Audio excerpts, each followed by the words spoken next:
लोकांच्या सेवेमध्ये आणि त्यांच्या आयुष्यामध्ये सकारात्मक बदल घडवणे, अशा सेवा सुविधा उपलब्ध करणे, पायाभूत सुविधांच्या कामाला गती वाढवणे फडणवीस सरकारचं कर्तव्य आहे. आणि म्हणून माननीय मुख्यमंत्री देवेंद्रजी, उपमुख्यमंत्री एकनाथ शिंदेजी, अजितदादा पवार यांच्या सरकारने या प्रस्तावाला गती दिली. आमचे आमदार पराग शहाजी यांनी याचा प्रचंड पाठपुरावा केला आणि हा रखडलेला पूल आणि सबवे जवळजवळ 24 करोडची त्याच्यात गुंतवणूक झाली. आणि मग या पूर्व द्रुतगती महामार्गावर जाणाऱ्या येणाऱ्या मुंबईकरांना जाता ट्रॅफिक कंजेशनमधून दिलासा होईल. या कामाची आणि पूर्तीपूर्ती होऊन उद्घाटन आज या ठिकाणी झालं. आज वेळ आली एकत्र येण्याची मुंबई महाराष्ट्रासाठी शिवसैनिक तयार आहे, मराठी अस्मितेच्या रक्षणासाठी. तर दोन्ही पक्षांचा अंतर्गत प्रश्न आहे, दोन्ही भावांचा प्रश्न आहे.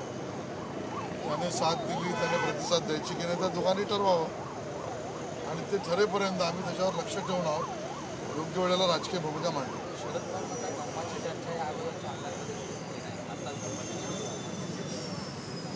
या विषयावर राजकारण करणं इतक्या वरिष्ठ नेत्यांनी हे अपेक्षित नाही, किंबहुना कोणीच करू नये. झालेला हल्ला, दुर्दैवी, नाहक, बळी पडलेले आणि बलिदान दिलेले आमचे नागरिक, या सगळ्यावर देश एकत्र आहे. पाकिस्तानच्या विरोधामध्ये भूमिका घेतो आहे. जगभरातली लोक भारताला समर्थन देत आहेत. जवान तिकडे काम करत आहेत. आतंकवाद्यांना मदत करणाऱ्यांची घरं उद्ध्वस्त होत आहेत. या सगळ्या गोष्टी असताना राजकीय किंवा धार्मिक एखादं विधान करणं, मला वाटतं शरद पवार साहेबांनी आत्मनिरीक्षण करावं.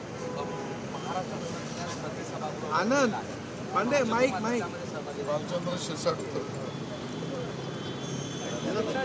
नामकरण आहे पुलाच्या नामकरणाचा या पुलाच्या पाटील पाटीलच्या नामकरणामध्ये विषय आहे.